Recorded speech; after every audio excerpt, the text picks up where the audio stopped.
வலு சர்ப்பம் எங்கே இருந்து கீழே விழுந்தது? வானத்திலிருந்து கீழே விழுந்தது, அது பூமியிலே விழுந்தது என்பதை வந்துட்டு பார்க்குறோம். வலு சர்ப்பம் என்ன பண்ணுது? தன்னுடைய ஆளுகையை முதலாம் மிருகத்துக்கு கொடுக்குது இல்லைங்களா? தன்னுடைய ஆளுகையை நீ வச்சுக்கப்பான்னு சொல்லி அதே 7 தலைகளும் 10 கொம்புகளும் சிகப்பு நிறமாக இருக்கிற அந்த முதலாம் மிருகத்துக்கு தன்னுடைய ஆளுகையை கொடுக்குது.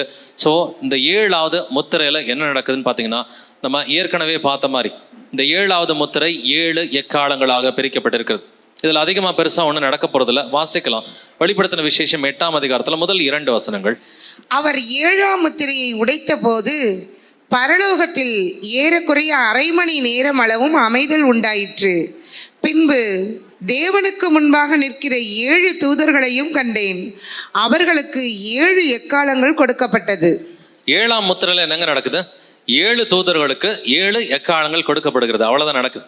ஸோ 7ஆம் முத்திரை என்பது 7 எக்காலங்களாக பிரிக்கப்பட்டிருக்கிறது. ஏற்கனவே இந்த ஒரு கிராஃபிக் நம்ம பார்த்துருக்குறோம். 7 முத்திரைகள், 7 எக்காலங்கள், 7 கோபாக்கினின் கலசங்கள் இருக்கிறது. இப்போ 6 முத்திரை முடிச்சுட்டு 7வது முத்திரை வந்திருக்கிறோம். 7வது முத்திரையில் என்ன நடக்குது? 7 தூதர்களுக்கு 7 எக்காலங்கள் கொடுக்கப்படுகிறது. இந்த 7வது முத்திரை 7 எக்காலங்களாக பிரிக்கப்பட்டிருக்குது. அதே போல 7வது எக்காலம் 7 கோபாக்கினின் கலசங்களாக பிரிக்கப்பட்டு இருக்கிறது. ஸோ இதுதான் குவிக்காக ஒரு சமரி வந்துட்டு.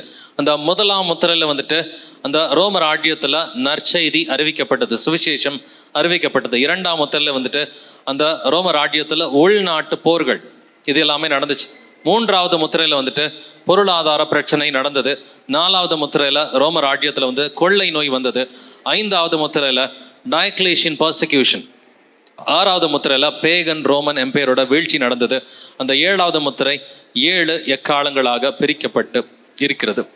ஸோ இதுதான் அந்த 7 முத்திரைகளுக்குரிய ஒரு சின்ன ஒரு சமரி. இப்போ அடுத்து நம்ம 7 எக்காலங்களுக்கு மூவ் ஆக போகிறோம். கடந்த ஒரு 1.5 மணி நேரமாக நம்ம 10 மணிக்கு ஆரம்பித்தோம். இந்த முதலாவது முத்திரை தொடங்கினது 10 மணிக்கு. அதுக்கு முன்னாடி இன்ட்ரடக்ஷன்ஸ் போச்சு. முதலாவது முத்திரை 10 மணிக்கு தொடங்கி இப்போ 11:30 மணி ஆகுது. 1.5 மணி நேரத்தில் வந்துட்டு 7 முத்திரைகளை நம்ம பார்த்துருக்குறோம். ஸோ ஆண்டவருக்கு சுத்தமான அடுத்த ஒரு 1.5 மணி நேரத்துக்குள்ளார 7 எக்காலங்களை முடிக்கிறதுக்கு ட்ரை பண்ணலாம். ஏன்னா இதில் 5வது எக்காலமோ 6வது எக்காலமோ ரொம்ப ரொம்ப இன்ட்ரெஸ்டிங்காக இருக்க போகுது. இப்போவே வேணால் நோட் பண்ணி வச்சுக்கோங்க. 5வது எக்காலமோ 6வது எக்காலமோ எனக்கு பர்சனலி ரொம்ப இன்ட்ரெஸ்டிங்காக, ரொம்ப வந்துட்டு பிடிச்ச ஒரு நிறைவேறுதலாக இருந்துச்சு.